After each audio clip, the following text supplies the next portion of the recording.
Tuvojas 2013. gada beigas. Ko gatavo mums jaunais? Atbildes sniegs Aleksandrs Sokolovs. Labrīt!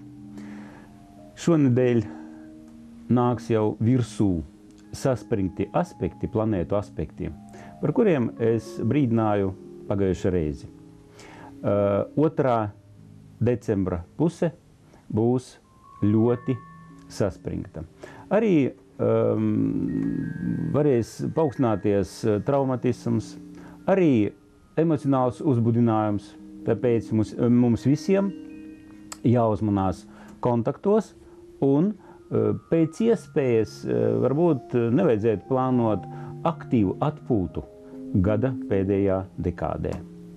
Šonedēļ darbojas taču daži diezgan harmoniski aspekti, kuri daļēji varēs kompensēt tādu fonu, par kuru es stāstu.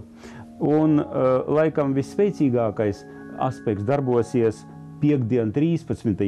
No manas puses es teikšu, ka tradīcija, kad visi baidās 13. datumu piekdienu, nav astroloģiski pamatota.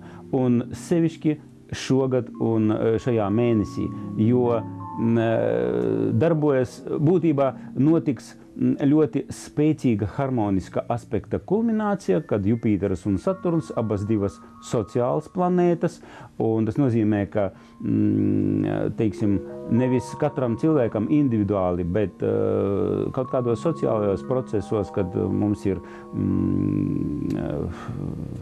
kaut kāds kolektīvs, mums būs arī patīkami rezultāti, gan arī kaut kāda darbība būs veiksmīgāka. Nu, un tad gaidīsim svētkus un atcerēsimies, kā es jau teicu, ka būs jāuzmanās. Veiksmi!